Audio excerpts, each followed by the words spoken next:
नमस्कार। ज्ञान दीक्षा सत्संग में आप सभी का स्वागत है। ज्ञान दीक्षा सत्संग ज्ञान दीक्षा कार्यक्रम का भाग है जो ज्ञान मार्ग डॉट गुरु पर सभी साधकों के लिए निशुल्क उपलब्ध है। इस सत्संग में आपके प्रश्नों के उत्तर दिए जाते हैं, सत्यापन में सहायता की जाती है और परीक्षाएं आदि होती है। तो आज शैली की परीक्षा से शुरू करेंगे। गुरु जी को प्रणाम, गुरु क्षेत्र को प्रणाम, सभी साधकों को प्रणाम। पहला प्रश्न, ज्ञान के अभाव में जीवन क्यों अच्छा नहीं चलता? ज्ञान का अभाव मतलब अज्ञानी जीवन जो है, सुख की चाह में दुखी रहता है और हिंसा उसके अंदर रहता है, क्रोध, दूसरों के प्रति हर चीज पे आरोप लगाना कि मतलब उसकी वजह से मैं दुखी हूँ। ज्ञान के अभाव में अस्त व्यस्त जीवन होता है। जीव जो है, व्यक्ति जो है, भीड़ का हिस्सा बन जाता है। एक उसकी दौड़ चलती रहती है, हर समय अशांत चित्त होता है और हर समय उसको चाह होती है सुख शांति की। तो ज्ञान के अभाव में जीवन क्यों अच्छा नहीं चलता? तो यही होता है। और जब जीव को ज्ञान हो जाता है तो ज्ञान क्या होता है? ज्ञान तो नहीं होता है, लेकिन उसके अज्ञान का नाश हो जाता है, जिससे उसका जीवन शांत और सरल हो जाता है। जीवन तो वैसा ही रहता है, सुख दुख तब भी आएंगे और तब भी वैसे ही भूख प्यास सब कुछ होगी। लेकिन जो हर समय वो संसार के पीछे भागता था, हर समय कि कोई उसे प्रेम दे, सम्मान दे, धन मिले, उस तरह जीव अज्ञानी की तरह नहीं भागता। तो ज्ञान के अभाव में जीवन क्यों अच्छा नहीं चलता, हो गया। दूसरा प्रश्न, कोई बात प्रमाणित करने के लिए क्या करना होता है? ज्ञान मार्ग में जो भी सुना है, श्रवण किया है, उसको मनन करना, अपने अप्रोक्ष अनुभव से तर्क के द्वारा सत्यापित करना ही प्रमाणित करना है। अपने अनुभव के द्वारा, स्वयं के अनुभव के द्वारा जानना क्या करना होता है। तो अपने अप्रोक्ष अनुभव और तर्क के द्वारा उसको जानना कि जो भी हमें गुरु जी ने बताया है, संकेत जो भी बताया है, उसे अपने अनुभव के द्वारा जानना कि वो बात कहाँ तक सत्य है। यही है सत्यापित करना, प्रमाण देना। और दूसरे शब्दों में किसी बात को प्रमाणित करने के लिए, सिद्ध करने के लिए, उसको जैसे कोई साबित करता है, ये है प्रमाणित करना।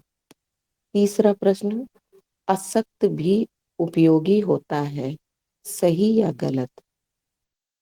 तो ये सही है, असत्य भी उपयोगी होता है व्यवहारिक जगत में, विषत्व जिसे कहते हैं। और ये व्यक्तिनिष्ठ होता है, व्यक्ति के हिसाब से उसका सत्य बदल जाता है। मुझे किसी चीज की जरूरत है, मेरे लिए वही सत्य है, और कोई जरूरी नहीं कि अगले को भी वही चीज सही लगे, उसका अपना सत्य हो सकता है। तो असत्य भी उपयोगी होता है व्यवहारिक जगत में, माया के जगत में व्यक्तिनिष्ठ होता है। चौथा प्रश्न है, क्या अज्ञेयता में आत्मज्ञान नष्ट हो जाता है? अज्ञेयता, जहाँ पे ज्ञात जो हमें ज्ञान है, उसके बाद जो अज्ञात आता है, जिसको हम नहीं जानते लेकिन जान सकते हैं। अगर हमें किसी ने बताया, उसका कुछ संकेत दिया, तो हम उसे जाना जा सकता है। लेकिन अज्ञेयता वो है जिसे जाना नहीं जा सकता, जहाँ पे बुद्धि का समर्पण हो जाता है। बुद्धि केवल अनुभव को ही पकड़ पाती है। जो भी परिवर्तन होता है, उसी का वो अनुभव होता है उसको, और वो अनुभव स्मृति में संयोजित होता है, जो बुद्धि भेद करके बताती है। तो अज्ञेयता जहाँ पे बुद्धि अपना समर्पण कर देती है, ना वहां जानने वाला बचता है, ना कोई जानने को रहता है। जहाँ पे जैसे अनुभव और अनुभवकर्ता का विलय हो जाना, तो अज्ञेयता वही है जहाँ जिसे जाना नहीं हुआ जा सकता है। आत्मज्ञान नष्ट हो जाता है? नहीं, आत्मज्ञान नष्ट नहीं होता है, विलीन हो जाता है। दोनों, पहले हम अज्ञानी होते हैं, फिर हमें ज्ञान होता है, और ज्ञान क्या होता है? मिथ्या का होता है। तो जब मिथ्या का ज्ञान हो जाता है तो अपने सत्य स्वरूप को जान लेते हैं। उसके बाद ये दोनों छूट जाते हैं, ज्ञान अज्ञान दोनों का छूट जाना, दोनों का त्याग हो जाना ही अज्ञेयता है। अस्तित्व के अनंत रूप हैं, फिर वो निर्गुण कैसे? अस्तित्व ही अनुभव करता है, और अनुभव करता ही अपने समक्ष मिथ्या अनुभव के रूप में प्रकट है। तो जो भी कुछ है, जो भी रूप है, अनंत रूप है, वो अनुभवकर्ता की पृष्ठभूमि पर ही प्रतीत हो रहे हैं। अस्तित्व ही अनुभव करता है कि अनंत रूप है। अनंत रूप वही है जो अनुभव हो रहे हैं, जो प्रतीति है, प्रतीति मात्र है, अस्तित्व का प्रकट भाग। अस्तित्व को निर्गुण भी कहा गया है, क्योंकि सब कुछ अस्तित्व में ही है, सत्य असत्य दोनों से परे। और निर्गुण है, निराकार है, अजन्मा, उसको किसी ने बनाया नहीं है, वो अपने आप से है। और जो भी रूप है वो प्रकट भाग है, जो कि मिथ्या है। अस्तित्व ही अनुभव करता है, और अनुभवकर्ता का तत्व शून्य है, जिसमें अनंत संभावना है। तो ये अनंत रूप जो है, अनंत संभावनाओं को प्रकट कर रहे हैं। वो निर्गुण है, उसका गुण नहीं है, सब उसमें प्रतीत होता है। छठवां प्रश्न, अनुभवकर्ता किसमें नहीं पाया जाता? अनुभवकर्ता वो पृष्ठभूमि है जिसमें सभी प्रतीतियां हैं, प्रतीति मात्र है। अनुभवकर्ता सभी का दृष्टा है, जो भी कुछ है सब उसी में है। मैं अनुभव करता हूँ, मेरी ही पृष्ठभूमि पे ये सब प्रतीतियां हैं। जब हमें इस बात का ज्ञान हो जाता है, पहले तो हम अज्ञानी होते हैं, पर जब हम नेति नेति विधि के द्वारा स्वयं का ज्ञान हो जाता है कि मैं शरीर नहीं हूँ, मन नहीं हूँ, और जगत का ज्ञान हो जाता है, अपने स्वयं का ज्ञान हो जाता है कि मैं अनुभव करता हूँ, मेरी ही पृष्ठभूमि में ये सब प्रतीति मात्र है, जो भी अनुभव हो रहे हैं। सातवां प्रश्न, साक्षी भाव न होने पर अनुभव करता कहाँ रहता है? तो अनुभव करता तो सदा से है, सर्वत्र है, उसकी कोई सीमा नहीं है। साक्षी भाव, भाव आता जाता रहता है, स्वयं के ज्ञान में रहना कि मैं अनुभव करता हूँ। जब भाव चला जाता है तो फिर अपने भाव पे आ जाना, ज्ञान में रहना कि मैं अनुभव करता हूँ, मैं साक्षी हूँ, मैं दृष्टा हूँ। अपने आते जाते भावों को देखना, जो भी वस्तुएं हैं, अपने भाव को, सब चीजों को देखना, साक्षी भाव। अनुभव करता कहीं नहीं जाता, अनुभव करता सदा से है, और वो मैं हूँ। 8वां, कौन से अनुभव केवल साधक को होते हैं?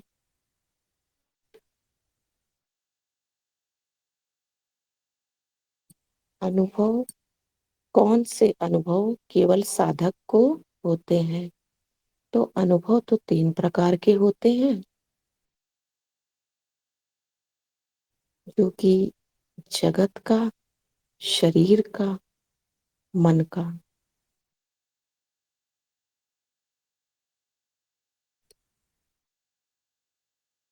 ये साधक को ही होते हैं।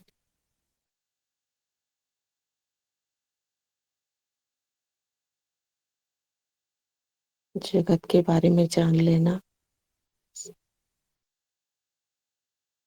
मैं मन नहीं हूँ, मन को जान लेना, और ये तीनों अनुभव मानसिक होते हैं। 9वां, एकता कभी खंडित नहीं होती। सही या गलत? ये सही है।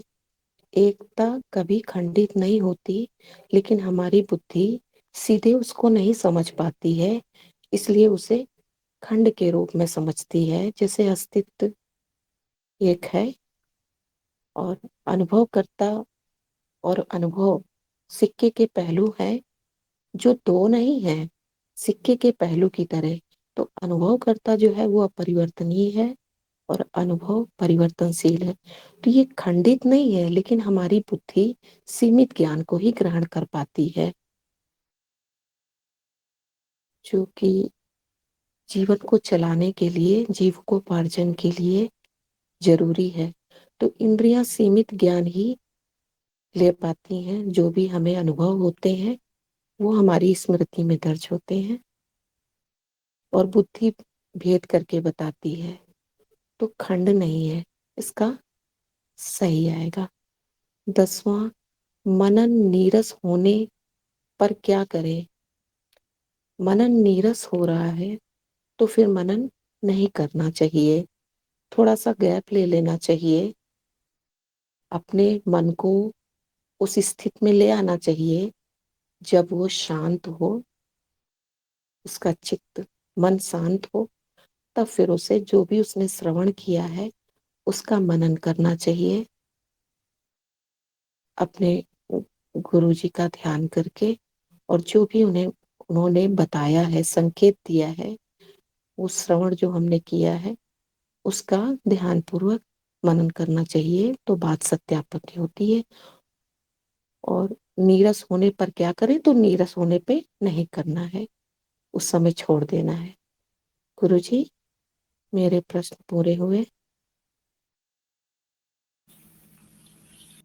धन्यवाद, आपने बहुत अच्छा प्रयास किया। आपको मिलते हैं 7.5 10 में से, जो कि बहुत अच्छे अंक है। और अब आप चरण 4 में हैं।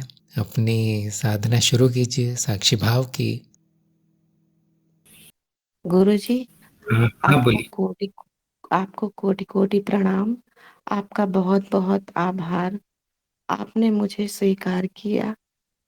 मैंने समय भी बहुत लिया। मैं अपना विशेष आभार वरिष्ठ साधकों को व्यक्त करना चाहूंगी। अशोक जी, अजय जी ने, इन्होंने मेरे ज्ञान अर्जन में बहुत सहयोग दिया है। मैं सभी की अत्यंत आभारी हूँ। सभी को प्रणाम, सभी को धन्यवाद।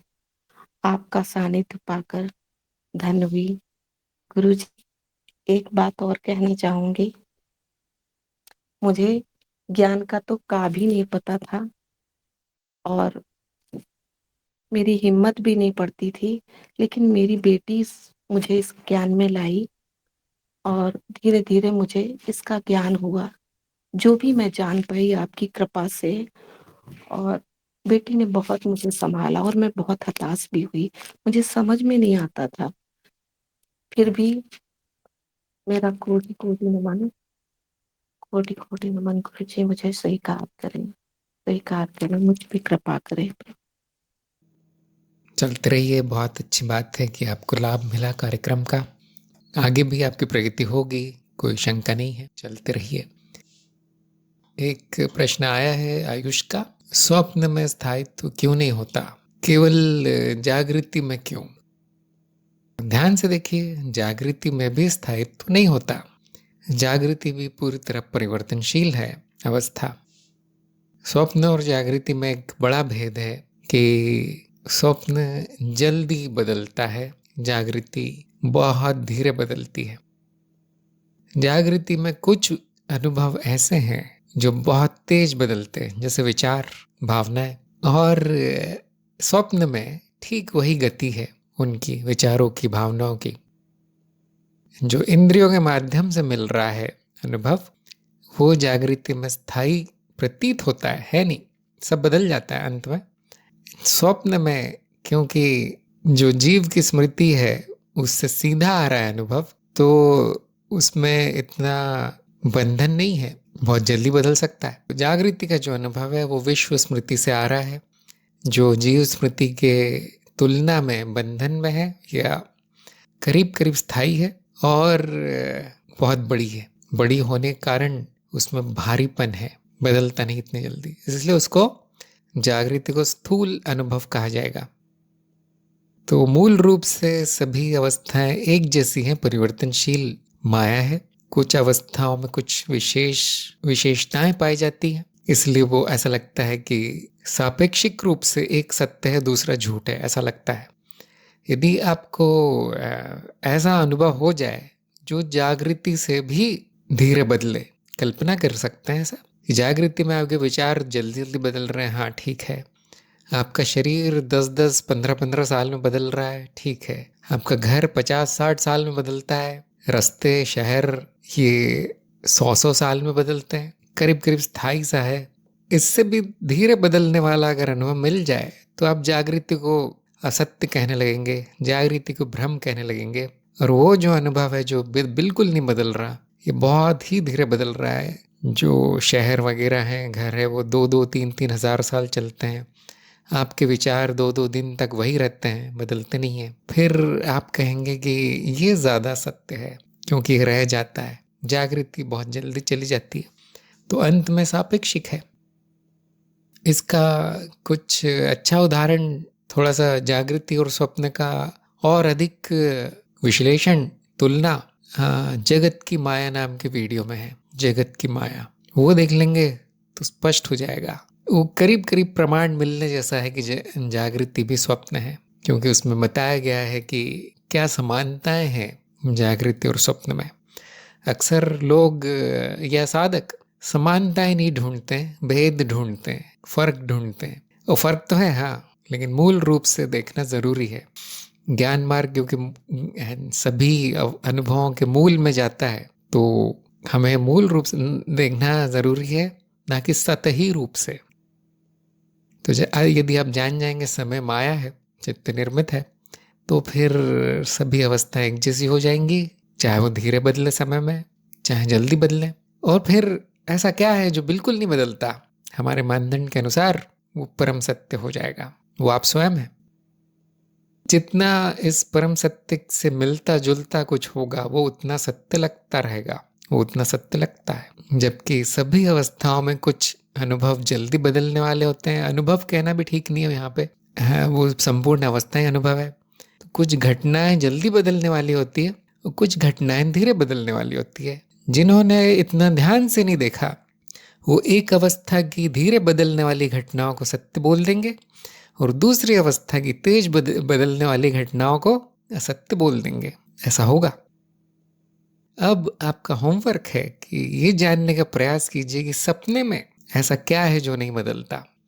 यहाँ तक कि अगर वो सपना टूट जाए, अगले दिन उस सपने में और क्या है जो ठीक वैसे रहता है, क्या है वो। यदि कोई बताना चाहे सत्संग में बता सकते हैं।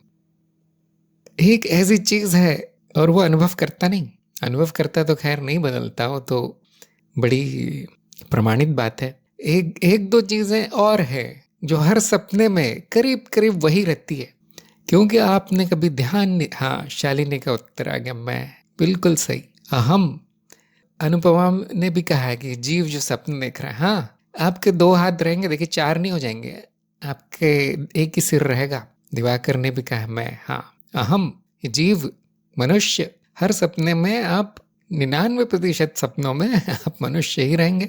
आपके दो सींग नहीं रहेंगे किसी सपने में? क्यों नहीं बदल रहा ये? क्यों नहीं बदल रहा? और अगर वो नहीं बदल रहा तो क्या हम सपने को सत्य कह सकते हैं? अनुभव करता है कि तो बात ही नहीं हो रही है यहाँ पे। और भी एक दो चीजें जो नहीं बदलती। दृश्य हमेशा सीधा दिखेगा, उल्टा नहीं हो जाएगा। आप कहीं जाएंगे तो ऐसा प्रतीत होगा, समय लगेगा उसमें। ऐसा लगता है कि थोड़ा समय लगा मुझे यहाँ से वहाँ जाने में। और भी दो तीन चीजें जो नहीं बदलती। आपकी इच्छाएं, आपकी पसंद नापसंद, आपकी भाषा। मान लीजिए आप हिंदी और या अंग्रेजी बोलते हैं तो सपने में चीनी और जापानी नहीं बोलने लगेंगे। ऐसा कैसे संभव है? आप अनुमान लगा सकते हैं। अब धीरे धीरे आपको समझ में आ रहा होगा। एक स्मृति से आ रहा है वो सपना, एक स्मृति प्रकट है जहाँ पे ये मनुष्य होने की स्मृति, चीजें हमेशा ऊपर रहेंगी, उल्टी नहीं रहेंगी, ये स्मृति। वो चांद तारे सूरज आकाश में रहेंगे, नीचे नहीं, ये स्मृति है। मेरे दो ही हाथ हैं, एक ही सिर है, दो ही आंखें हैं, और समय की गति ऐसी होती है, आदि आदि। ये सब छपा है। जब हमने कहा कि स्वप्न जीव स्मृति से आता है तो वो मनगढ़ंत बात नहीं है, वैज्ञानिक धारणा है जो जिसका कि प्रमाण है हमारे सामने। प्रमाण ऐसे मिला। अब आपका एक और काम है, होमवर्क, कि जागृत अवस्था विश्व स्मृति से आती है, ये प्रमाणित करना। बहुत रोचक है, बहुत कठिन नहीं है, वो भी स्मृति है। तो ये अब प्रमाणित कीजिए कि जागृति कौन सी स्मृति से आता है। जागृति का अनुभव वो भी बदलता है। उसमें से वो बातें, वो घटनाएं जो बहुत धीरे बदलती हैं, उनको हम सत्य मान लेते हैं। या फिर जो जल्दी भी बदलता है परंतु हमारे जीवन के लिए उपयोगी है, उसको सत्य मान लेते हैं कि वो होता है। लेकिन ये पूरी तरह से ऐच्छिक मानदंड है सत्य का, वे सत्य है। अगला प्रश्न निशिगंधा का है। मैं न बोध हूं, न अबोध, न बोधा बोध। इसका क्या अर्थ है?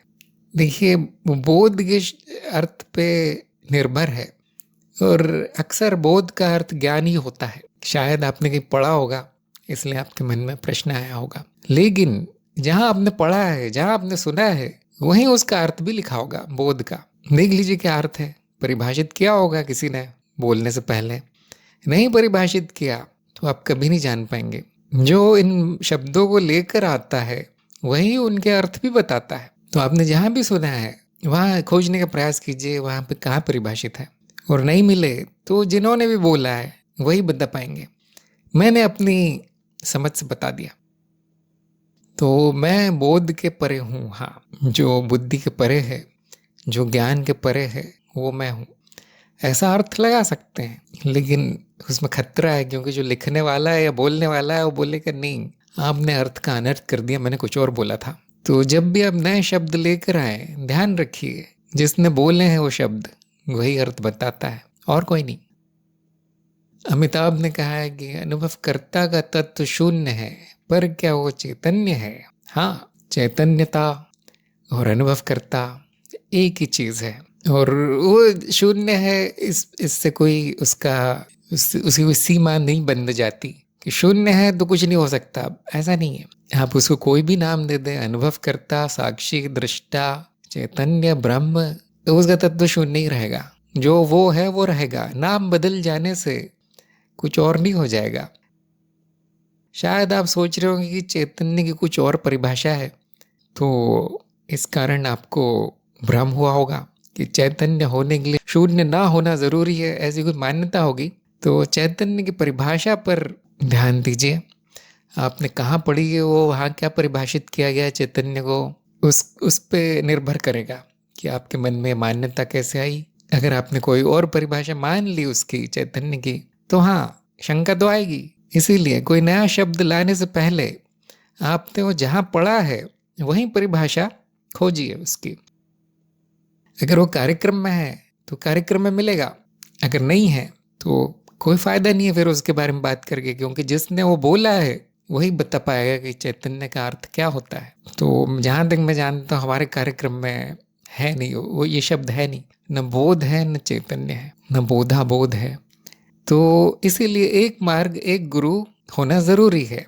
नहीं तो इस तरह की शब्दों की खिचड़ी बन जाएगी, अर्थों की खिचड़ी बन जाएगी, मार्गों की खिचड़ी बन जाएगी। एक मार्ग में ये सत्य है, उस मार्ग में कुछ और सत्य है। इस तरह से आपकी प्रगति नहीं होगी। तो हमारा कार्यक्रम अनुशासित है। अनुशासित का अर्थ है कि पहले इसी पर ध्यान देना है। जो यहाँ पे बताया गया है पहले उस उतना ही जान लेना है, इधर उधर भटकने से अच्छा। जब ये कार्यक्रम हो जाए तो जो भी ये दूसरे शब्द प्रयोग करते हैं, जिन भी मार्गों में प्रयुक्त हैं ये शब्द, उनमें आप जाकर अनुसंधान कर सकते हैं और फिर वो गुरु, वो मार्ग आपको लेना पड़ेगा। तो सभी लोग जो शब्दों के अर्थ पूछते हैं, ये नए शब्द लेकर आते हैं मुझसे पूछने के लिए, उनको बहुत निराशा मिलेगी, क्योंकि मैं नहीं जानता, हर दुनिया का हर शब्द मैं नहीं जानता। मैं वो जानता हूँ जो सबसे ज़रूरी है और उसको पूरी तरह परिभाषित किया गया है आपके कार्यक्रम में। वो समझ नहीं आया है तो मैं बता सकता हूँ। अमिताभ ने कहा है कि मैं साक्षी हूँ, ये भाव क्या चित्त की किसी विशेष परत में होता है, ये परतों में ऊपर नीचे होगा आम की स्थिति के अनुसार। तो आप यहाँ पर कह सकते हैं कि मैं साक्षी हूँ, ये बुद्धि के ऊपर की परत है, बुद्धि के ऊपर, क्योंकि स्मरण मात्र है। यहाँ पे जोड़ घटाव करके या कुछ लंबे मनन के बाद, सोच विचार करने के बाद साक्षी भाव नहीं आता। बस जान लिया जाता है कि हाँ अभी इस समय साक्षी है और वो मैं हूँ। तो इसलिए हमने इसको एक नई परत बना दिया है जिसको हम कहते हैं स्वचेतना, अपने होने का ज्ञान। और ये क्यों बनाई नई परत? परत भी नहीं बनाई है हमने, एक जो परत थी उसी को भाग कर दिया, बुद्धि की परत के ही 2-4 भाग कर दिए। और उसमें सबसे ऊपर वाला भाग जो है स्वचेतना का है, और हम इसको संक्षेप में चेतना भी कहते हैं, केवल चेतना कहते हैं कभी कभी। ये परत बहुत कम जीवों में है, यहाँ तक कि बहुत कम मनुष्यों में भी है। और ये परत तब विकसित होती है जब आत्मज्ञान होता है। वो कैसे विकसित होती है? जैसे जैसे आप साधना करेंगे, आगे बढ़ेंगे साधना में, हमेशा याद करेंगे, तो ये एक विशेष परत बनने लगती है। आप कह सकते हैं चित्त में एक विशेष प्रकार का परिवर्तन होने लगता है और अब वो हमेशा साक्षी भाव में आने लगता है। तो इसीलिए नई परत बना दी गई है, क्योंकि अहम तो नहीं कहता कि मैं साक्षी हूँ, अहम हट जाता है और वो साक्षी आता है, उसकी जगह प्रकाशित होता है साक्षी। बुद्धि केवल प्रमाणित करने के लिए है कि मैं साक्षी हूँ। किसी को शंका है अगर कि मैं साक्षी नहीं हूँ, तो बुद्धि का कार्य है, लेकिन वो साक्षी भाव लाती नहीं है। बस ये होना है, जान लेना है कि मैं क्या हूँ या क्या नहीं हूँ, एक ही चीज़ है। तो निचली परतें साक्षी भाव लाने में सहायक है, परंतु विशेष योग्यता सी बन जाती है चित्त में स्वचेतना। इस परत की गतिविधि को साक्षी भाव कहेंगे। अब ये बड़ी अजीब परत है, क्योंकि ज़्यादा लोगों में होती नहीं, इसलिए ज़्यादा उसका अनुसंधान नहीं किया गया है। परंतु ये इतनी बढ़ सकती है इसकी गतिविधि कि निचली परतों में जो वृत्तियाँ चल रही है वो नियंत्रित हो जाती हैं। अंत में सारी चित्त की सारी अवस्थाएं नियंत्रित हो जाती हैं, केवल ये परत सक्रिय हो जाती है। इसको हम कहेंगे तुरीय अवस्था, कि अब न नींद आ रही है, न कोई जाग रहा है, न कोई सपना है, न कोई जागृति, सब मिलकर एक अवस्था हो गई, साक्षी भाव की अवस्था, अखंड चेतना ऐसा बोलते हैं फिर उसको। हमने तो एक नई परत बना दी है। हाँ, इसीलिए बनाई है ताकि आपको ये उलझन ना हो कि कौन सी परत में चल रहा है साक्षी भाव। तो ज्ञान के बाद चित्त में परिवर्तन होता है, जो निचली परतें शुद्ध होती है, ऊपरी परतें सक्रिय होती है। ऊपरी परतों में से एक परत चेतना की परत है। तो जो लोग जानना चाहते हैं परतों का मॉडल, वो ये देख सकते हैं नाद विज्ञान की श्रृंखला। उसमें बड़ा स्पष्ट दिखाया गया है कि ये स्वचेतना की परत कहाँ पर है, स्पष्ट दिखाया गया है। दीपक का प्रश्न है, ये कैसे सिद्ध होता है कि विश्व श्रुति से अनुभव प्रकट होते हैं? ऐसा भी तो हो सकता है कि विश्व में जो अनुभव होते हैं उनसे विश्व स्मृति बनी है, क्योंकि बीज से पेड़ प्रकट होता है ऐसा प्रतीत होता है। लेकिन यदि पूरा दृश्य देखा जाए तो बीज भी पेड़ से प्रकट हो रहा है। मूलभूत क्या है, अनुभव या स्मृति? बहुत अच्छा प्रश्न है। और अगर हम नाद विज्ञान की श्रृंखला देखेंगे, उसमें स्मृति, चित्त, तन्मात्राएं आदि बताया गया है, जिनका सत्यापन हो चुका है वो नाद विज्ञान की श्रृंखला देख सकते हैं। सत्यापन नहीं हुआ है तो सत्यापन पे ध्यान दीजिए, ये मेरा सुझाव है। आपको बहुत समय मिलेगा ये सब विज्ञान जानने के लिए। अनुभव मूलभूत है, यह आपने अनुभव के विश्लेषण में देखा होगा। दीपक ने अनुभव का विश्लेषण जब होता है तो वहाँ अनुभव का कारण खोजा जाता है और आप देखेंगे उसका कोई कारण नहीं है, वो कहीं से आया नहीं, कहीं जाता नहीं। तो वहीं आपके मूलभूत क्या है, ये प्रश्न का उत्तर आ गया। अब ये विश्व स्मृति कहाँ से आ गई, जीव स्मृति कहाँ से आ गई? ये वैज्ञानिक धारणाएं हैं, ये वैज्ञानिक परिकल्पनाएं हैं, ये जानने के लिए कि ये वो अनुभव ऐसा ही क्यों है। या कभी कभी अनुभवों के बीच में कुछ विशेष संबंध देखे जाते हैं, एक होता है तो दूसरा होता है, या ये ऐसा होता है तो वो वैसा होता है, ये ऐसा बदलता है। ये अनुभव इन विशेष घटनाओं से मिलकर बना है। अब इनकी व्याख्या करने के लिए विज्ञान है। वो विज्ञान ये नहीं कहता कि स्मृति मूलभूत है और वहाँ से किसी तरह से अनुभव प्रकट हो रहा है जादू से, बिल्कुल नहीं। वो कहता है कि अनुभव है, अब हम बता सकते हैं कि ये ऐसा ही क्यों है। तो वो व्याख्या है। जैसे पानी है, अब नदी जो है पूछ सकते हैं कि मूलभूत है या पानी मूलभूत है, और आप देखेंगे यहाँ पानी मूलभूत है, वो पहले से वो नदी का रूप लेता है। अब नदी की परिकल्पना कर सकते हैं कि इसमें पानी है, ये ऐसा बहता है, हमेशा नीचे की ओर बहता है। अब आप अनुमान भी लगा सकते हैं कि जाएगा तो जाएगा कहाँ, ये समुद्र में ही जाएगा। इस तरह से आप कुछ विश्लेषण कर सकते हैं, कुछ जान सकते हैं उस परिकल्पना के द्वारा, है वो पानी। इसी प्रकार अनुभव को कोई व्यवस्था देकर उसका हम अच्छा ज्ञान प्राप्त कर सकते हैं, और वो ज्ञान माया का ज्ञान है, मिथ्या ज्ञान है, फिर भी उपयोगी होता है, इसलिए वो विज्ञान कहलाएगा। ये स्मृति, चित्त, नाद रचनाएं, परतें, ये सब विज्ञान के अंतर्गत है, ना कि ज्ञान के। तो इसीलिए पहले ज्ञान रखा गया है, आपका कार्यक्रम पहले रखा गया है कि मूल जान लीजिए, अस्तित्व का प्रकट भाग, अस्तित्व का परिवर्तनशील आयाम, अस्तित्व का मिथ्या रूप अनुभव है। ये परिभाषा है अनुभव की। और तत्व अनुभव करता है, दोनों ही अस्तित्व ही है। देखने के दो दृष्टिकोण हैं, एक ही अस्तित्व को देखने के दो दृष्टिकोण हैं, और ये अस्तित्व मूलभूत है। अस्तित्व से मूलभूत कुछ हो नहीं सकता है ना। वो भी आपके विश्लेषण में बताया गया अस्तित्व के बारे में भी कि वो मूलभूत है, तो उसका बदलता हुआ आयाम भी मूलभूत ही होगा। अब उसकी उपयोगिता को देखते हुए उसकी व्याख्याएं करने के लिए मॉडल बना दिए गए हैं, परिकल्पनाएं बना दी गई हैं, माया के प्रतिरूप बना दिए गए हैं। माया के प्रतिरूप कहेंगे हम इसे हिंदी में, और ये विज्ञान के क्षेत्र में है। तो पहले मूल ज्ञान, बाद में नाद विज्ञान, पहले सत्यापन, बाद में ये माया। ये मेरा सुझाव सबको है। नाद विज्ञान से संबंधित प्रश्न तभी पूछिए, स्मृति या चित्त आदि संबंधित परतें, जब आप नाद विज्ञान की श्रृंखला देख लें। कब देखूं, आज देखूं नहीं, पहले सत्यापन कर लीजिए, परीक्षा दे दीजिए। जो ज़रूरी है, मूल ज्ञान ज़रूरी है, वो पहले ले लीजिए, सत्यापित होना चाहिए। नहीं तो ये सब बेकार है, फिर स्मृति, वृत्ति, नाद विज्ञान और सब बेकार है, समझ में नहीं आएगा।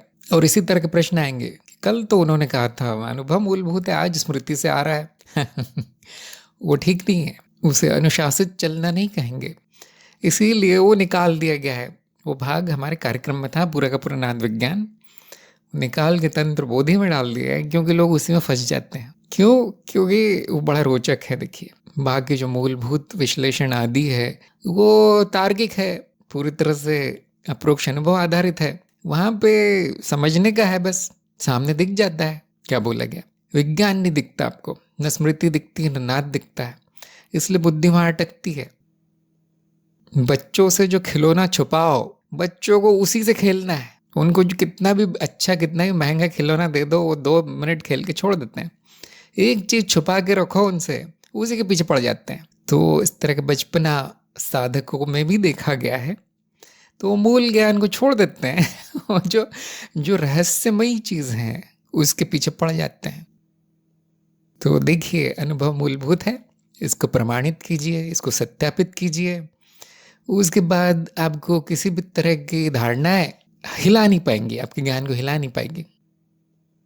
निशिगंधा ने कहा है क्या अर्ध जागृति है, क्योंकि गहरी नींद में सपने तो आते ही नहीं। अब ये नई अवस्था है मेरे लिए तो, कम से कम। कोई बात नहीं, गहरी नींद में सपने नहीं आते, और आधी नींद में सपने आते हैं। आप नाम रख सकते हो उसका कि जो स्वप्नावस्था है वो भी नींद की एक अवस्था है, परंतु वहाँ सपना आता है। तो इसी प्रकार जागृति भी एक अवस्था है जहाँ पे थोड़ा बड़ा सपना आता है और थोड़ा स्थायी आता है, लेकिन वो नींद की अवस्था है, नींद की एक उप अवस्था। अंत में नींद मूलभूत अवस्था हो गई। आप ऐसे वर्गीकरण करेंगे अब अवस्थाओं का कि हर चीज़ नींद है, उसमें बुलबुलों की तरह, हवा के झोंके की तरह कुछ छोटे मोटे अनुभव आते हैं, ऐसा मान सकते हैं। और फिर जागृति नहीं रही, वो भी नींद है जिसमें एक सपना आ रहा है। अंत में अस्तित्व की अवस्था नींद है, निद्रा है, और बीच बीच में वो उसमें व्यवधान आता है नींद में, कभी जागृति, कभी स्वप्न, कभी सूक्ष्म, कभी कुछ प्रकट होता रहता है। ऐसा कहा गया है नींद को यदि आप धरातल मान ले अवस्थाओं का, तो बाकी सब नींद के परिवर्तित रूप है। अब बहुत से लोग, बहुत से प्रश्न आ जाएंगे कि आपने तो बोला था निद्रा अलग अवस्था है, ये अलग अवस्था है, लेकिन ये एक अलग तरीका है देखने का अवस्थाओं को। अंत में न जागृति है, न स्वप्न, न कुछ और, इसलिए निद्रा को अलग अवस्था बोलना भी ठीक नहीं है। तरह तरह के अनुभव है, और एक तरह का अनुभव करता है एक प्रकार। बाकी हमारी मनगढ़ंत धारणाएं हैं कि ऐसे अनुभव होंगे तो हम उसे निद्रा कहेंगे, ऐसे अनुभव होंगे तो स्वप्न कहेंगे, वैसे होंगे जागृति कहेंगे। लेकिन ये मनगढ़ंत है ये वाला वर्गीकरण। ऐसी कितनी अवस्थाएं हैं, अनंत अवस्थाएं हैं चित्त की।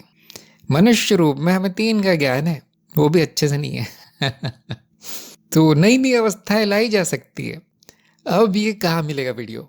मुझे लगता है ये भी नाद विज्ञान की श्रृंखला में ही है, जहाँ पे जागृति के अंदर ही 5-6 अवस्थाएं बता दी गई है। स्वप्न की कम से कम 2 अवस्थाएं बताई गई हैं, जो कि आप जानते होंगे, एक साधारण स्वप्न, एक चेतन स्वप्न, एक 2 और हैं, 2-3 तरह के स्वप्न और हैं। और इसी तरह निद्रा की भी 2-3 अवस्थाएं बता दी गई हैं, अर्ध निद्रा, दिवा स्वप्न, इस तरह बहुत सारे उनके खंड कर दिए गए हैं अवस्थाओं के, चित्त की अवस्था के। मूर्छा, मृत्यु भी एक तरह की नींद है। तो जिनकी भी रुचि है कि कितनी अवस्थाएं हो सकती, वो नाद विज्ञान की श्रृंखला देख लीजिए। अगर नाद विज्ञान में नहीं मिला तो तंत्र बोधि में ज़रूर मिलेगा। वहाँ पे वो सारी अवस्थाएं भी बता दी गई हैं जिनकी आप कल्पना भी नहीं कर सकते। सूक्ष्म अवस्था, कितनी तरह की सूक्ष्म अवस्था बताई है, बहुत सारी, एक नहीं है। इस तरह से हमारी सुविधा के अनुसार हम अवस्थाएं बना लेते हैं, उनके नाम रख देते हैं। आप भी रख लीजिए, कोई बुराई नहीं है उसमें। यदि वो उपयोगी है तो हम उसका उपयोग कर लेते हैं।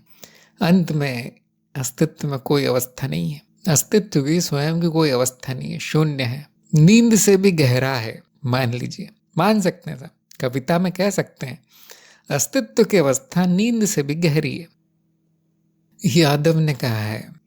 मेरा प्रश्न है, क्या है? प्रश्न नहीं आता जब वीडियो में आपको सुन रहा होता हूँ, सब समझ में आ गया, फिर परीक्षा में आए कोई प्रश्न लेके उसका उत्तर लिखने के लिए बैठता हूँ, सही शब्द संयोजन नहीं होता। ऐसा क्यों होता है? शायद ये इसीलिए होता है क्योंकि आपको इसकी आदत नहीं है। ऐसा सबके नहीं कहेंगे, बहुत लोगों के साथ होता होगा जब आप स्कूल में, कॉलेज में जाते होंगे तब, कि जब वो शिक्षक पढ़ा रहा है, सब कुछ समझ में आ गया, अब वो उसने उठा के कोई प्रश्न पूछ लिया कि खड़े हो जाओ, बताओ उत्तर क्या है। अब आपको सब समझ में आ गया था, सब कुछ स्पष्ट था, लेकिन अब नहीं उत्तर मिलता। अब आप बोल भी नहीं पाते, आप लड़खड़ा जाते हैं, आप डर से कांपने लगते हैं। क्यों? ऐसा क्यों होता है? क्योंकि उसकी अभी तक इतनी साधना नहीं हुई, शब्द सही नहीं मिलेंगे, कभी तार्किक नहीं होगा, कभी गलत आएगा उत्तर, कभी बुद्धि नहीं चलेगी। ऐसा इसलिए क्योंकि शायद उस तरह का काम कभी किया नहीं गया जीवन में, या फिर वो व्यक्ति सोचता है, मन सोचता है ये इतना काम का नहीं है, मेरा जीवन बहुत अच्छा चल रहा है, इस प्रश्न का उत्तर ना भी लिखूं, ना भी आए तो क्या फर्क पड़ता है। तो वो आलसी बुद्धि हो जाती है, बुद्धि आलसी है, कि वो मेहनत नहीं करना चाहती, वहाँ पे इतनी रुचि नहीं है, या वहाँ पे इतनी आवश्यकता नहीं है उसका उत्तर देने की, उस प्रश्न का, तो आप जो प्रश्नावली है ज्ञान मार्ग प्रश्नोत्तरी वेबसाइट पे, उस पे आप थोड़ा सा अभ्यास कर सकते हैं, थोड़ी सी आदत डलवा सकते हैं कि देखिए उसमें जो जो परीक्षा में पूछे गए हैं सारे प्रश्न उसमें डाल दिए गए हैं। 1000 के करीब प्रश्न है, 1000 से ऊपर, तो उससे बुद्धि की कसरत होगी, तो वहाँ पे उत्तर भी लिखा हुआ आ जाता है। आपके मन में जो भी आए शुरू में वो उत्तर चुन लेना है, लिख लेना है, वो धीरे धीरे उसकी आपको आदत हो जाएगी।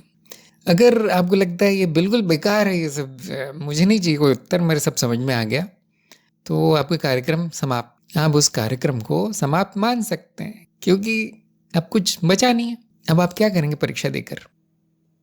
या तो आप प्रश्नोत्तर की तैयारी कीजिए, यहाँ पे आप किसी की सहायता ले सकते हैं, जैसे कनिका की, या जिनको भी जिन्होंने पहले कार्यक्रम कर लिया है उनकी सहायता ले सकते हैं। जैसे बाकी लोग भी ले रहे हैं, तो इनको भी मार्ग दिखा दीजिए, इनको भी वो वाले ग्रुप में डाल दीजिए जिसमें कि प्रश्नोत्तर का अभ्यास करवाया जाता है, तैयारी करवाई जाती है, तो हो जाएगा। यदि नहीं होता है और आपको लगता है मुझे तो ज्ञान हो गया है, सब समझ में आ गया है, तो कार्यक्रम समाप्त। क्यों मैंने ऐसा कहा? क्योंकि ये जो मार्ग है ज्ञान मार्ग, ये जबरदस्ती नहीं होता, इसमें हम किसी भी तरह का जोर नहीं लगाते, जो प्राकृतिक रूप से आ गया वो आ गया। अगर आप में क्षमता है पहले से अच्छे शब्द पकड़ के अच्छा उत्तर देने की, तो ज़रूर उपयोग कीजिए उसको। अगर नहीं है तो उसको ज़बरदस्ती नहीं करना है। तो देखिए जो प्राकृतिक रूप से हो जाए हो जाए। अगर आपको ज्ञान हो गया, आत्मज्ञान कम से कम, तो कार्यक्रम की कोई आवश्यकता नहीं है। शालिनी ने पूछा है कि स्थान जागृत अवस्था में ही आभासित होता है स्थूल इंद्रियों द्वारा, स्वप्न अवस्था में अनुभव मानसिक होते हैं जहाँ केवल समय ही होता है, तो स्वप्न में स्थान क्यों दिखता है? बड़ा आसान है, क्योंकि वो जागृति में दिखता है, वही स्मृति स्वप्न में चली आती है। समय परिवर्तन के कारण है, स्वप्न में भी परिवर्तन है, तो वहाँ भी समय का आभास होता है, प्रतीत होता है समय। क्योंकि जागृति में वस्तुओं के कारण स्थान है, स्थान दिखाई नहीं देगा आपको, वस्तुएं दिखाई देती हैं, वस्तुओं का अनुभव होता है। कभी कभी हम कहते हैं तन्मात्राओं का अनुभव होता है, बाकी बातें स्थान आदि समय आदि चित्त निर्मित है, भ्रम है। तो स्वप्न में भी वस्तुएं दिखाई देती है, इसलिए वहाँ पे भी ये भ्रम प्रकट होता है, क्योंकि प्रक्रिया वही है अंत में। ऐसा नहीं है कि जागृति में एक चित्त कार्य कर रहा है, स्वप्न में कोई दूसरा ही चित्त कार्य कर रहा है, ऐसा नहीं है, एक ही चित्त है, तो एक ही तरह का भ्रम पैदा करेगा। ना केवल एक ही तरह का भ्रम, एक ही तरह के, जैसे मैंने कहा कि भावनाएं, एक ही तरह के विचार, हल्का सा थोड़ा सा अंतर होगा। आप वही होते हैं, वह अहम भाव वही होता है जो दिन में होता है जागृति में। तो इससे पता चलता है वो एक ही प्रक्रिया है जो स्वप्न में और स्थूल में चल रही, एक ही चल रही, पीछे जो चल रही है प्रक्रियाएं, वो जहाँ से वो नाद आ रहा है, नाद जो पकड़ा जा रहा है, अब वो विश्व स्मृति का नहीं, जीव स्मृति का पकड़ा जा रहा है। इसमें मैं बताना चाहूँगा कि जीव स्मृति अलग और विश्व स्मृति अलग, ऐसा नहीं है। जीव स्मृति विश्व स्मृति का छोटा सा भाग है, और जो जागृति में आपको जो वस्तुओं के जगत के अनुभव होते हैं शरीरों के, वो भी विश्व स्मृति नहीं है, उसका भी नाम है महास्मृति, उसका भी अलग से नाम है महास्मृति। ऐसा क्यों है वो आपको नाद विज्ञान की श्रृंखला में ही मिलेगा उसका उत्तर। तो अंत में एक ही चित्त है, उसमें एक ही जैसी वृत्तियां हैं, तो यदि वस्तुएं दिख गई तो चित्त उसको स्थान में जमाने का प्रयास करता है कि ये वस्तु बाईं तरफ है, ये वस्तु दाईं तरफ है, भले वो काल्पनिक हो। आप अभी भी आंख बंद करके देख सकते हैं, यदि आप कल्पना करना चाहें दो वस्तुओं की, तो एक के ऊपर एक नहीं होगी, एक दाई तरफ एक बाई तरफ, एक आगे एक पीछे, इस तरह से वो चित्त बना लेता है स्थान। क्यों करता है ऐसा? नाद में तो स्थान नहीं है ना, स्मृति में तो कोई स्थान नहीं है, पराभौतिक परमानसिक है, वो चित्त के लिए आवश्यक है करना। नहीं तो अगर सारी वस्तु एक ही जगह दिख गई, उसने स्थान में उसका विभाजन नहीं किया, व्यवस्थापन नहीं किया, तो वो एक को भी नहीं जान पाएगा अच्छे से, एक का भी ज्ञान नहीं होगा। फिर खाना कहाँ है, सोना किधर है, मेरा घर कहाँ है, दूसरे घर कहाँ है, सब तो एक जगह है। तो इसीलिए इंद्रियां ऐसी है जो विभिन्न प्रकार के नाद को विभिन्न प्रकार के स्थान में दिखाती है। खासतौर से आंखों की इंद्री ऐसी है। बहुत से लोगों को यहाँ पे समस्या आती है कि स्थान तो भ्रामक नहीं हो सकता, नहीं तो मैं चल किस में रहा हूं। समय समझ में आता है कि वो चित्त निर्मित हो सकता है। स्थान तो सत्य होना चाहिए, नहीं तो एक कमरे से दूसरे कमरे में जाना संभव नहीं था। ये आप लोगों का होमवर्क है। कैसे? और जिनके नहीं समझ में आता है स्थान क्यों सत्य नहीं है, उनको शायद स्थान को सत्य मान लेना चाहिए। कोई बहुत बड़ी बाधा नहीं है आपके ज्ञान में, बहुत बड़ी बाधा नहीं है। आप वैसे भी हर चीज सत्य मान ही लेते हैं। मैं सत्य हूँ, मेरा शरीर सत्य है, काम चला लेते हैं, है ना। तो स्थान को असत्य मान के जीवन चलाना कोई लाभ नहीं है उसका। सत्य मान लीजिए, लेकिन वो है नहीं। शायद यहाँ पे आपकी धारणा है कि कुछ असत्य है तो सपने में भी नहीं होना आना चाहिए। ऐसा कुछ है नहीं। देखिए, ऐसा कुछ नहीं है। जो स्मृति में है वो आ जाएगा सपने में, बहुत आसान है। माया नहीं, मूल ज्ञान पे ध्यान दीजिए सभी लोग। वो नहीं आया तो माया नहीं आएगी। योगेश ने कहा, जब कोई विद्यार्थी के रूप में सांसारिक जीवन किसी परीक्षा की तैयारी कर रहा हो तो उसके द्वारा अध्ययन करने पर याद करने हेतु उसे सब कुछ भुलाकर पूरा अध्ययन में तल्लीन होना होता है। इस स्थिति में साक्षी भाव कैसे हो? हाँ, बहुत अच्छा प्रश्न है। यदि ऐसी स्थिति आ गई है जो आपके उत्तरजीविता में जो महत्वपूर्ण है, बहुत जरूरी है वो करना, उस समय साक्षी भाव को छोड़ देना है, साधना छोड़ देनी है। ये अक्सर मैं आपको बताऊंगा अगर आपके रिपोर्ट में आने लगे ऐसा कि मुझे बहुत ज़रूरी काम है, व्यापार करता हूँ मैं, मुझे यहाँ जाना है। मैं बोलता हूँ हाँ, वापस आके साधना शुरू कर दीजिए, उतने दिन मत कीजिए। या कोई कहता है मुझे कोई रोग हो गया है, मेरी तबीयत ठीक नहीं रहती आजकल, तो मैं यही कहता हूँ कि जब ठीक हो जाए वापस शुरू कर दीजिए साक्षी भाव के साधना। आप पढ़ाई कर रहे हैं तो आपके उत्तरजीविता उस पर निर्भर है, ध्यान दीजिए। कम से कम अगले 5-10 सालों तक तो पढ़ाई के आधार पर ही नौकरी मिलेगी। उसके बाद किसी को नौकरी करने की ज़रूरत नहीं है, न पढ़ाई करने की ज़रूरत है। अभी इस समय यदि आप विद्यार्थी हैं और साक्षी भाव की साधना करना चाहते हैं तो पहले अपना उत्तरजीविता को पूरा कर लीजिए। पहले परीक्षा की तैयारी कर लीजिए, उसमें पास हो जाइए। उसके बाद अध्यात्म में आना है, उसके बाद साक्षी भाव करना है। उसमें कोई बुराई नहीं है, उसमें कोई बुराई नहीं है। क्यों? क्योंकि अगर आप साक्षी भाव में थोड़े से कच्चे हैं और वो मन को ऐसे भटका देता है, साक्षी भाव मतलब विरक्ति है ना, ले आता है कि ये पढ़ना लिखना तो मिथ्या है। ये तो स्कूल में मिथ्या है, स्कूल में जो पढ़ाते हैं लोग वो भी मिथ्या है और परीक्षा भी मिथ्या है, तो मैं क्यों पढ़ूं? अगर इस तरह से आ गया मन में तो आप फेल हो जाएंगे परीक्षा में।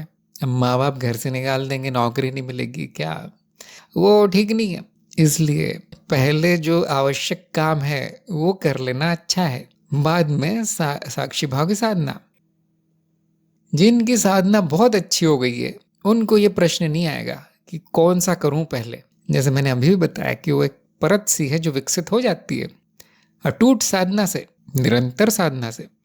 और वो एक दिन में नहीं होगा, न 3 महीने में होगा, न आपके चरण 4 में होगा, वो आजीवन चलती है वो साधना।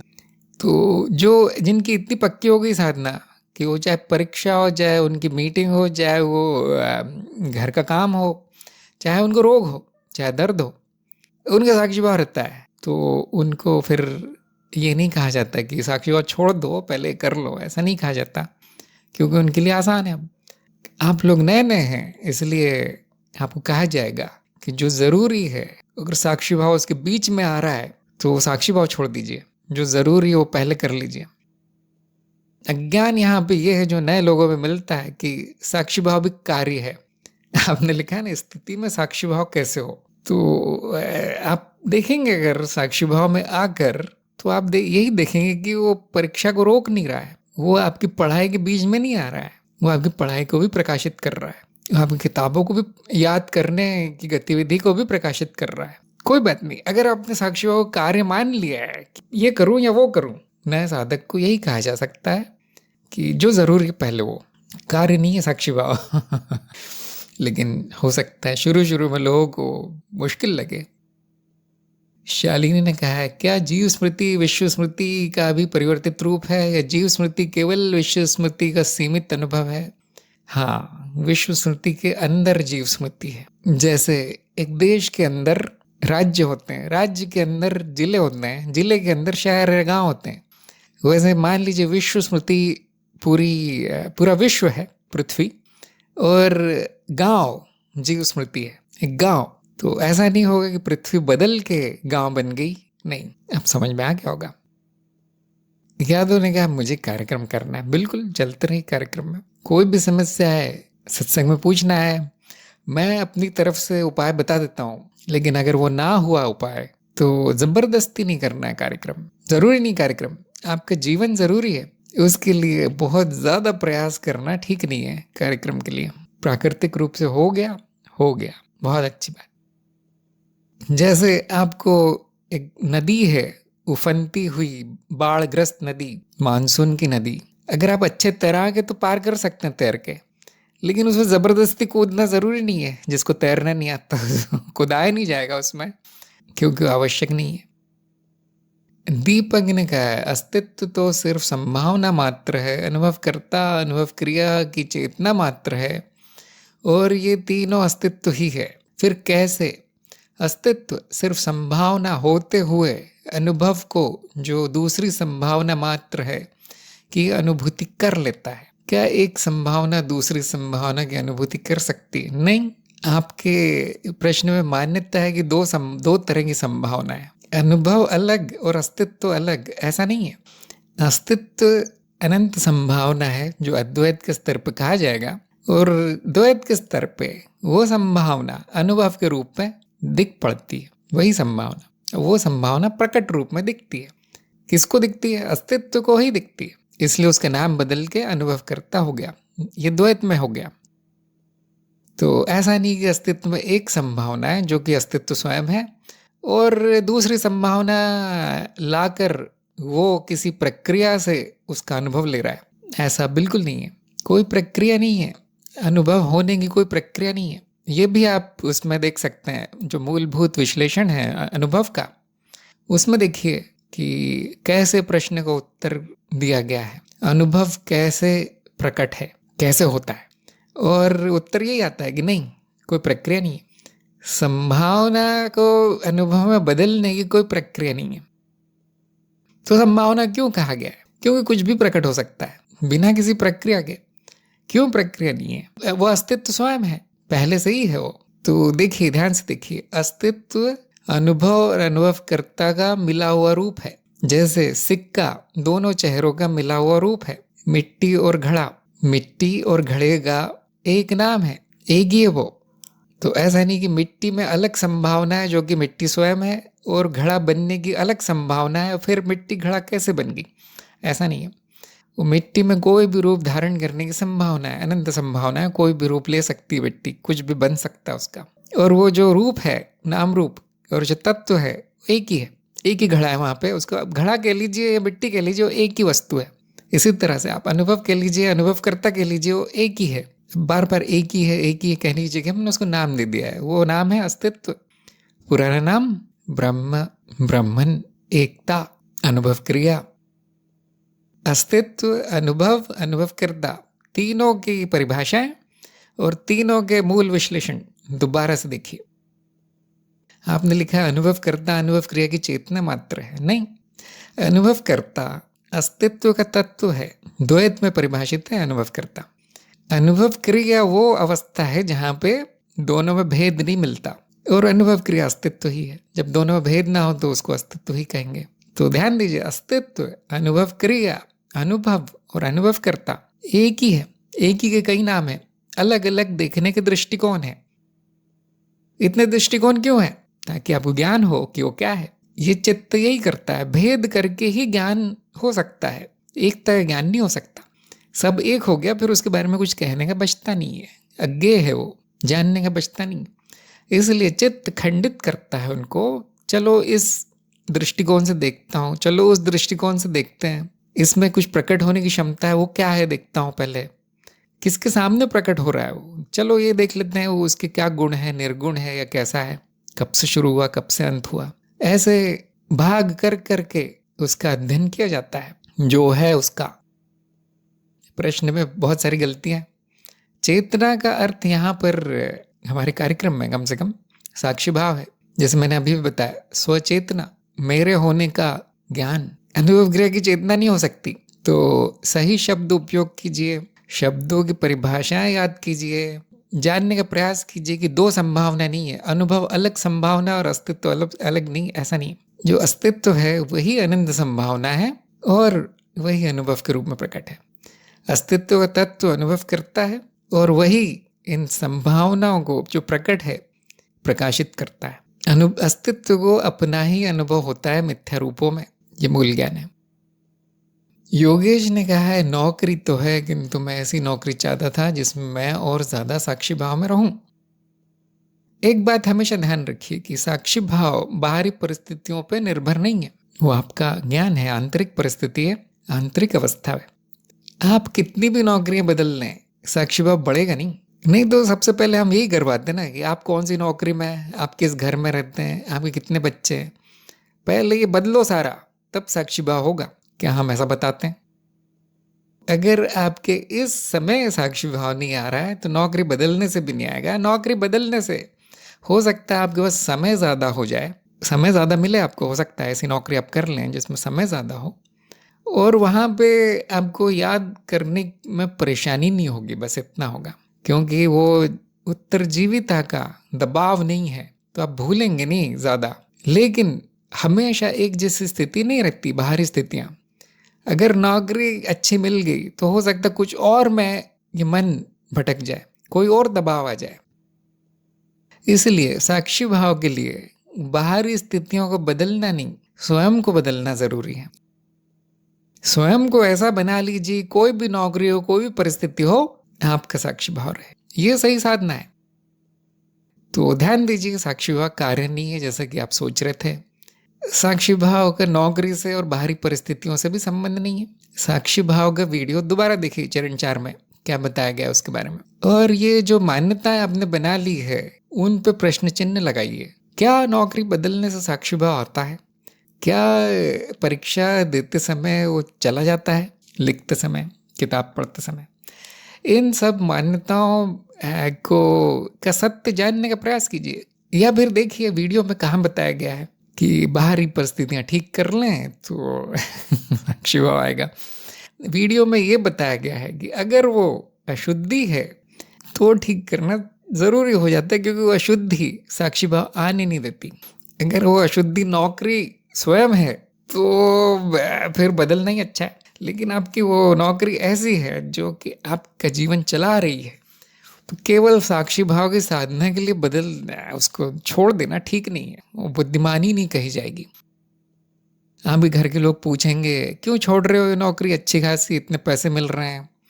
आप बोलोगे मेरे को साक्षी भाव में रहना है ज़्यादा, तो वो सिर पीट लेंगे। वो कहेंगे कौन गुरु है जो पट्टी पढ़ा रहा है तुमको, नौकरी छोड़वा रहा है। क्योंकि अंत में वो गुरु के सिर पर ही आता है इस तरह का काम। जब साधक, जब शिष्य इस तरह के कुछ काम करते हैं जो कि पूरी तरह अनावश्यक है, जिसमें कोई बुद्धिमत्ता नहीं दिखती, तो साधक को नहीं गाली मिलती, गुरु को मिलती है। तुम्हारा मार्ग ही बेकार है।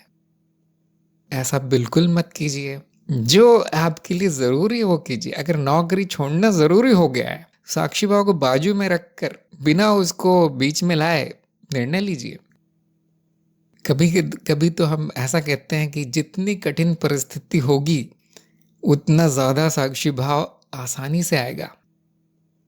जो नए नए मैं जानता हूँ उनकी सब समझ में नहीं आता, इसलिए उनको बहुत छूट दी जाती है कि जैसे भी हो रहा है कोई बात नहीं, 1 मिनट रहता है कोई बात नहीं, बहुत अच्छी प्रगति है, मैं लिख के देता हूँ उनको रिपोर्ट में। अगर आप बहुत ट्रैफिक में गाड़ी चला रहे हैं तो आप ज़्यादा ध्यान देंगे गाड़ी चलाने पे, या खाली सड़क पे गाड़ी चला रहे हैं हाईवे पर जहाँ कोई नहीं है तब ज़्यादा ध्यान देंगे?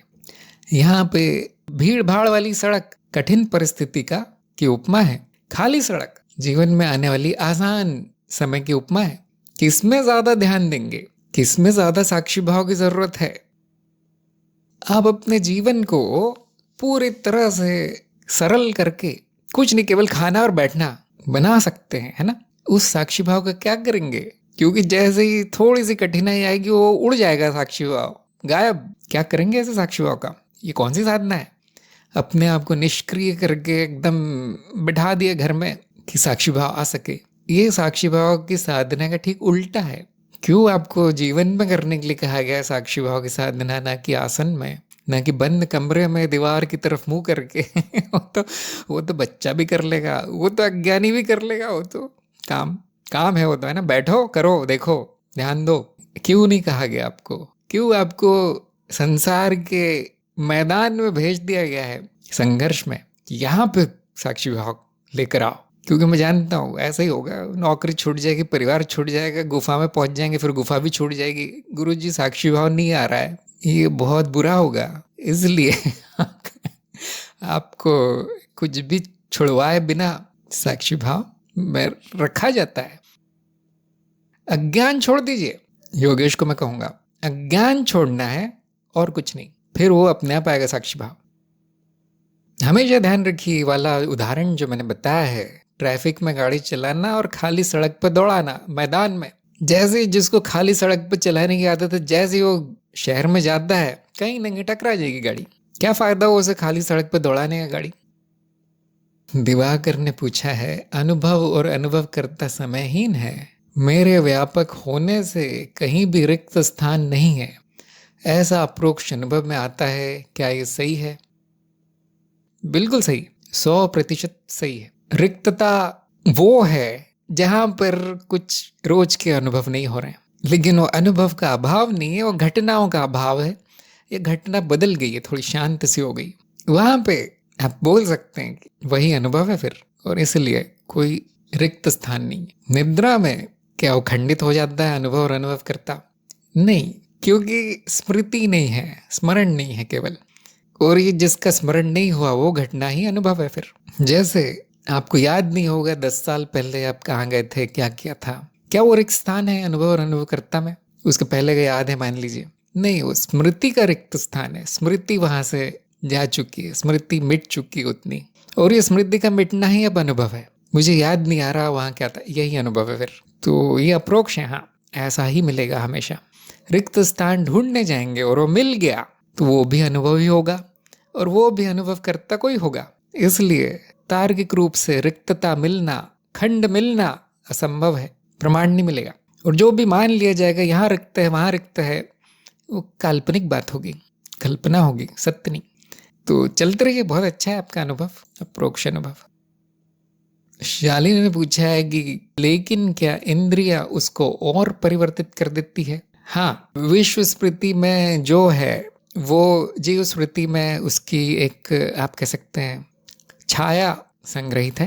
ध्यान दीजिए, विश्व स्मृति नहीं होगी तो जीव स्मृति में कुछ भी नहीं छपेगा, कुछ भी नहीं होगा। तो वो इन छायाओं का बना हुआ रूप है, इन विश्व स्मृति की छायाओं की रचना है, और वो जो इंद्रियों से जो सीमित होके आया है उतना ही वहाँ छपता है। लेकिन क्या वैसा का वैसा छपता है? नहीं, परिवर्तित भी होता है।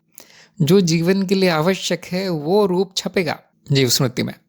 तो विश्व स्मृति में क्या है, सही रूप क्या है? फिर आप देख सकते हैं, कोई सही रूप है नहीं, कोई सच्चा रूप है नहीं किसी भी अनुभव का, सब स्मृति ही है।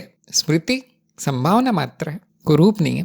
तो इंद्रिया ठीक उतना अनुभव लेकर आती हैं स्मृति तक, जीव स्मृति तक, जितना उत्तर जीविता के लिए जरूरी है। और जो इंद्रियों की सीमा है, और जो बुद्धि की सीमा है, जो ज्ञान की सीमा है ना, इतना ही छप सकता है, इतना सही है वो जीव, उसका जीवन इतना ही लंबा है, और ज़्यादा नहीं हो सकते उसको अनुभव। तो इसीलिए वो छोटा सा रूप वहाँ पे दिखता है, परिवर्तित भी हो सकता है। हाँ, कैसे जानेंगे परिवर्तित हो गया? जो विश्व स्मृति में था वो यहाँ नहीं है, बिल्कुल नहीं जान पाएंगे, क्योंकि विश्व स्मृति में कोई सत्य रूप नहीं है, अनुभव का कोई सत्य रूप नहीं है, किसी भी स्मृति में नहीं। तो परिवर्तित इस अर्थ में होता है कि आपको दूसरी स्मृतियों में वही घटनाएं, वही अनुभव दूसरे रूप में दिख सकते। तब हम कह सकते हैं हाँ, जीव स्मृति में थोड़ा सा परिवर्तन करके, नाद को सीमित करके संग्रहित किया जाता है। प्रमाण का है, हाँ, लंबा अनुभव माया का अनुभव, माया का अनुसंधान करना पड़ेगा ये सब जानने के लिए। निशिगंधा ने कहा है कि साक्षी भाव के दृष्टिकोण में देखा जाए तो अध्यात्म और रोज का जीवन एक ही है, लेकिन कुछ लोग इनको अलग क्यों कहते हैं? बहुत अच्छा कारण है इसका कि जब तक आपको ज्ञान नहीं है, जब तक आप में साक्षी भाव नहीं आया है, जो कि ज्ञान के बाद ही आएगा, तब तक अध्यात्म और संसार में, रोज के जीवन अर्थात संसार में भेद करना जरूरी है। जैसे आपने बोला लोग, तो लोगों के लिए जरूरी है जानना कि अध्यात्म अलग होता है, संसार अलग होता है। यहाँ तक कि नए नए जो साधक आए हैं उनको भी ये जानना जरूरी है कि अध्यात्म के क्षेत्र में क्या होता है, रोज के जीवन में क्या होता है।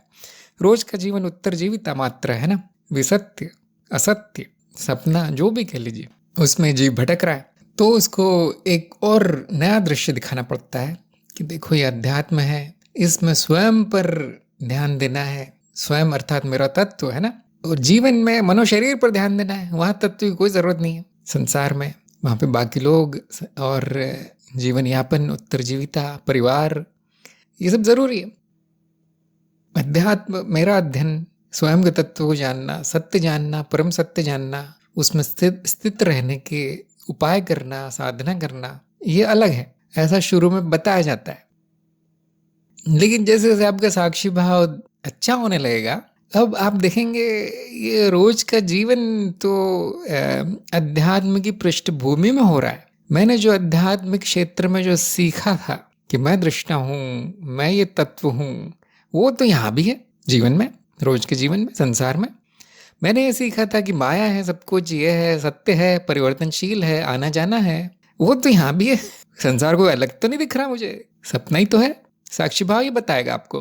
फिर आप बोलेंगे साक्षी भाव की साधना के लिए अलग से बिठा के नहीं रखा है इन्होंने, वो कोई बड़ा आध्यात्मिक काम नहीं दिया है मुझे। आप देखेंगे वही तो संसार में भी हो रहा है, वही तो रोज के जीवन में भी हो रहा है, वही साक्षी भाव है वहाँ। ऐसा तो है नहीं कि अध्यात्म का साक्षी भाव अलग है और जीवन का अलग है, ऐसा तो है नहीं। जैसे जैसे आपकी प्रगति होगी, संसार अध्यात्म हो जाएगा, संसार निर्वाण हो जाएगा। अब आप कहेंगे, पहले तो ये कहते थे विरक्त हो जाओ, छोड़ दो, ये छोड़ दो, नौकरी छोड़ दो, परिवार छोड़ दो।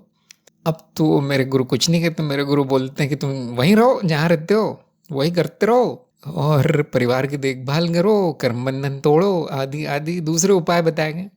तो क्या हम विरक्ति नहीं है? आप देखेंगे वो पूरी तरह विरक्ति में ही हो रहा है रोज का जीवन। कोई अलग से अध्यात्म से विरक्ति लेकर जीवन में डालने की जरूरत नहीं पड़ रही, ऐसा कुछ होता नहीं है, है ना। अध्यात्म में विरक्ति होना और जीवन में विरक्ति होना ऐसा कुछ अलग अलग नहीं है। विरक्ति भी कैसे होगी, कैसा आएगा मन में विचार कि सब छोड़ दो, मुझे अध्यात्म में जाना है? बिल्कुल नहीं। विरक्ति ऐसा भाव है जिसमें ये विचार आएगा कि जो हो रहा है बिल्कुल ठीक हो रहा है, ये जो रोज का जीवन है ठीक ऐसा ही होना चाहिए जैसा हो रहा है, इसमें जो आवश्यक है वो बिल्कुल वैसा ही करना है जैसा मैं हमेशा करता हूँ। कुछ अच्छा हो रहा है नहीं, कुछ बुरा हो रहा है नहीं, यही विरक्ति है। स्वीकार भाव आ जाता है कि अध्यात्म में कुछ अलग से कोई स्वार्गिक अनुभव नहीं होने वाले मुझे विरक्ति के। जो रोज का अनुभव है वही विरक्ति का है, वही आनंद का भी है, क्योंकि विरक्ति होते ही आनंद खड़ा है वहां पे सामने। आपकी आसक्ति के कारण वो आनंद दिखता नहीं था। तो हाँ, लोग वही कहेंगे जो वो जानते हैं, है ना। उनके लिए अध्यात्म पूरी तरह अलग है, संसार का विपरीत है। और लोगों के लिए संसार महत्वपूर्ण है, अध्यात्म नहीं। साधक के लिए अब अध्यात्म महत्वपूर्ण है, संसार नहीं, क्योंकि साधना करनी है उसको। तो इस तरह के विचार आना स्वाभाविक है कि छोड़ दूं क्या मैं ये सब, गुफा में चले जाऊं रहने हिमालय में, ये सब कुछ लोग करते भी होंगे, कुछ साधक, उनको उनके गुरु से आज्ञा मिलती होगी। लेकिन जो थोड़े आगे निकल गए हैं अध्यात्म में, वो देखेंगे कि अलग नहीं है। आध्यात्मिक ज्ञान और आपका रोज का जीवन एक ही है। वो जो हो रहा है, ये सपना जो चल रहा है, वो आध्यात्मिक पृष्ठभूमि में ही चल रहा है। इसी को हम कहते हैं आध्यात्मिक जीवन, सात्विक जीवन। सात्विक मतलब जो सत्य से भरा हो, जो पहले नहीं था सत्य से भरा नहीं था, जो प्रकाशित जीवन है, वही आध्यात्मिक जीवन है। अलग जीवन नहीं है, अलग से स्वांग रच लेना और कहीं हिमालय चले जाना कम से कम ज्ञान मार्ग में नहीं है। वो एक विशेष प्रकार के साधक को ये जीवन उनका बदला जाता है, उनको कहते हैं सन्यासी, महाराज, स्वामी। क्यों? वो उनकी इच्छा है कि मुझे एक विशेष प्रकार का जीवन चाहिए जिसमें अध्यात्म ज्यादा हो, संसार कम हो। क्या वो पूरा खत्म हो जाता? नहीं, उनको भी संसार में रहना ही पड़ता है ना, थोड़ा बहुत तो खाना पीना तो वहीं से आएगा। तो कभी कभी ऐसा देखा जाता है, लेकिन वो दो नहीं है, अलग अलग नहीं है। ज्ञान होने के बाद सब बराबर है, सब बराबर है। अब सन्यासी बन जाए तो भी वो वैसा ही है।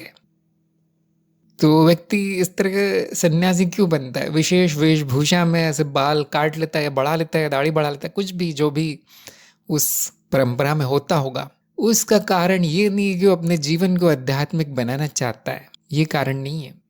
उसका कारण ये है कि वो मनुष्य योनि से अब त्रस्त हो चुका है, उससे पूरी तरह छुट्टी पाना चाहता है और एक ही जन्म में छुट्टी पाना चाहता है, इसी जन्म में सब खत्म करना चाहता है। तो उनको, ऐसे लोगों को एक तेज मार्ग दे दिया जाता है, हाईवे, कि इधर उधर घूम घाम के क्यों जाते हो? ये बाईपास हाईवे आपको पता होगा ना, शहर को बाईपास कर देता है, आपके 2-3 घंटे बच जाते हैं ना। ऐसे ही संन्यास मार्ग विशेष मार्ग है, ज्ञान मार्ग में भी है। हाँ, ज्ञान मार्ग में भी इस तरह के जीवन है सन्यासियों के, बाईपास कर देते हैं और कम से कम संसार से एक ही जन्म में छूट जाते हैं। तो मैं तो ऐसा नहीं कहूँगा कि वो अज्ञान है, अज्ञान नहीं है, वो उनकी पसंद है, उन्होंने तेज मार्ग लिया है, उनको वही पसंद है। और आम साधक के लिए क्या है? मध्य मार्ग, जैसे कि मैंने कार्यक्रम में बताया है, ये अति नहीं करना है। मध्य मार्ग वो है जहां पे आपको जीवन में से अनावश्यक तो हटा देना है पूरा, तो अपने आप देखेंगे आध्यात्मिक हो गया क्योंकि अनावश्यक जो हो रहा था वही आपके अध्यात्म में बीच में आ रहा था। लेकिन आवश्यक करते रहना है, उतना जो जरूरी है वो रखना है, उसको त्यागना नहीं है। संतुलन जरूरी है, जो पूरी तरह संतुलित है वो आध्यात्मिक है, अपने आप ही आध्यात्मिक है बिना कुछ किए। जिन लोगों में विलक्षण प्रतिभा है उनको गुरु देख लेता है, उनको सन्यास दिलवा देता है। और सन्यास दिलवाने के लिए अब गुरु भी सन्यासी होना चाहिए, जहां तक मुझे पता है। और कोई नहीं कह सकता तुम सन्यासी हो जाओ, कम से कम मैं नहीं कह सकता। अगर आप लोगों में से किसी की सन्यास की इच्छा है तो आपको मैं सही गुरु के पास भेज दूंगा कि इनके पास जाके सन्यास ले लो। तो ये है, देखिए, मध्य मार्ग है, संतुलन का मार्ग है, बड़ा सुंदर है, कोई अति नहीं है, जो प्राकृतिक है वही अच्छा है। दीपक ने कहा है गलत अवधारणा का अज्ञान हटाना है। हाँ, हमकी प्रकृति अच्छी हो रही है, शुरुआत में इस तरह की उलझन होना थोड़ा सा होता है। जहाँ पर भी आपको शंका हो वहाँ सत्संग में पूछ लीजिए। सत्संग का यही उद्देश्य है कि यदि कुछ गलत समझ में आ गया, कुछ समझ में नहीं आया, तो यहाँ आके आप उसको स्पष्ट कर सकते हैं। तो मनन जरूरी है। इस समय आपको सत्यापन करना जरूरी है कि मैंने ये मान लिया है कि 2 तरह की संभावना है, क्या ये बात सत्य है? तो पहले तो आपको कार्यक्रम में दोबारा देखना है कि कहाँ पे दोनों संभावनाओं को अलग अलग बताया गया।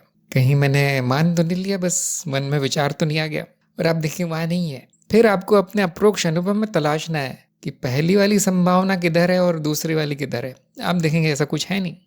फिर तर्क की दृष्टि से देखना है कि संभावना की गिनती तो हो नहीं सकती संभावना कोई वस्तु तो है नहीं, धारणा है ना, संभावना धारणा है, वो दिखेगी भी नहीं कभी, तो वो शून्यता ही संभावना है, ऐसे आपका तर्क कहेगा। और अगर फिर भी स्पष्ट नहीं हुआ तो सत्संग है।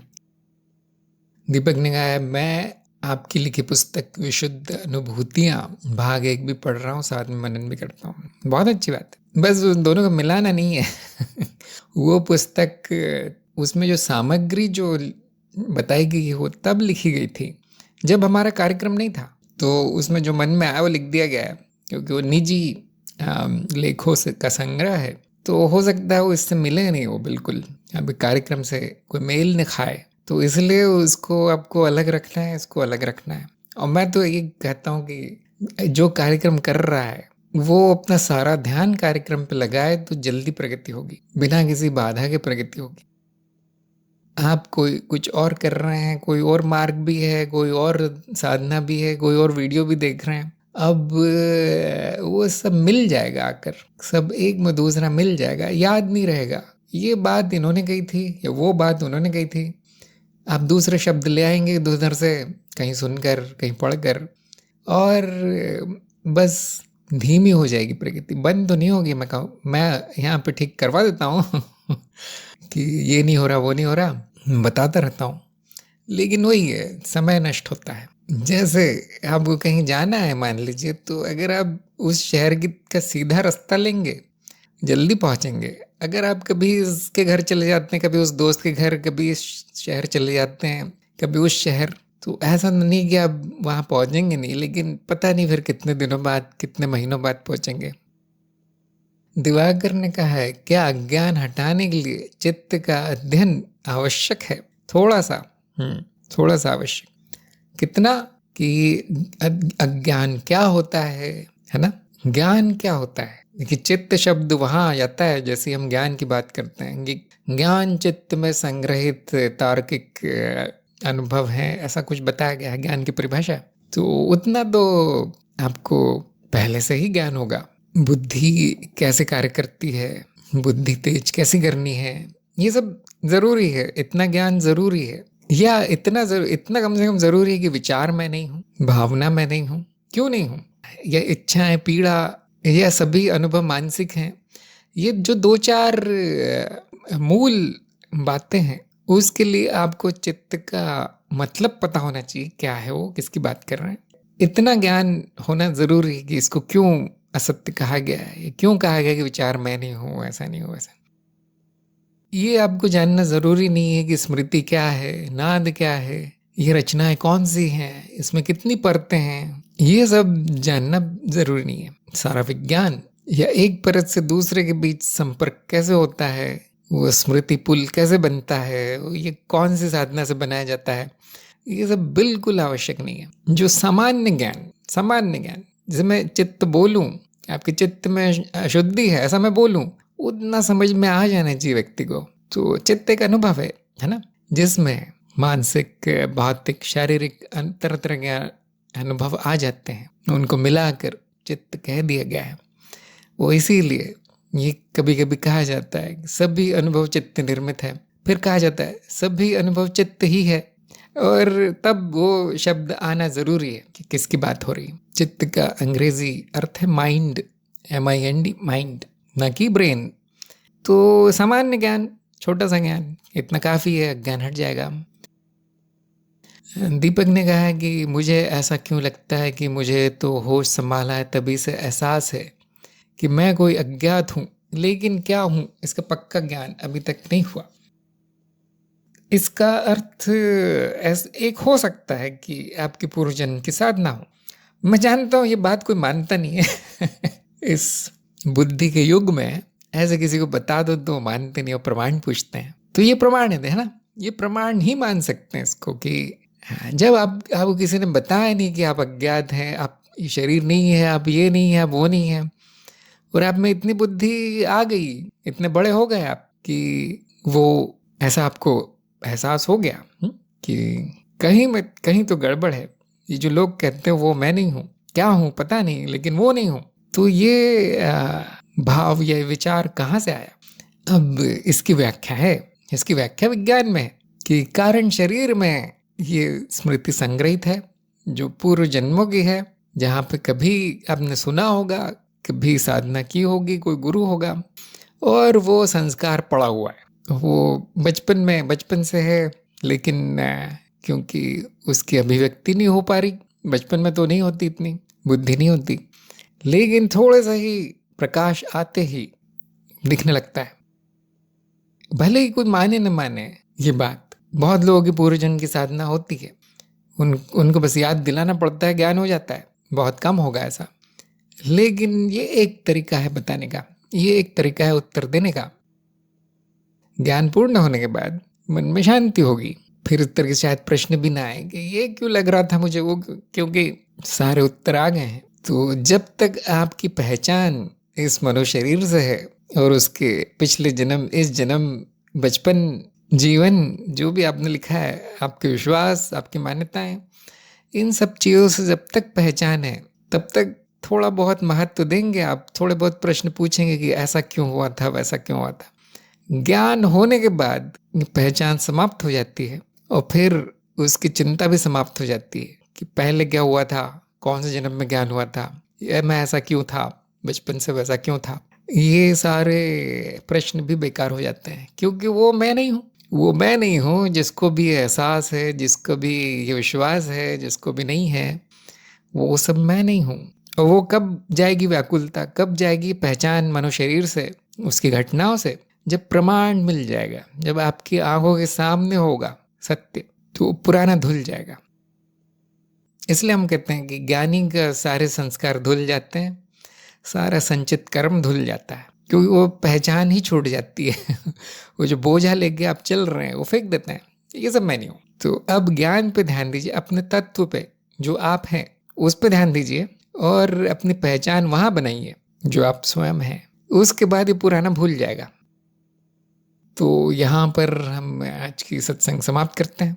शैली को बधाई, आगे बढ़ते रहिए। आपके दूसरे प्रश्न अगले सत्संग में पूछ सकते हैं। सभी का सत्संग में आने के लिए बहुत बहुत धन्यवाद। नमस्कार।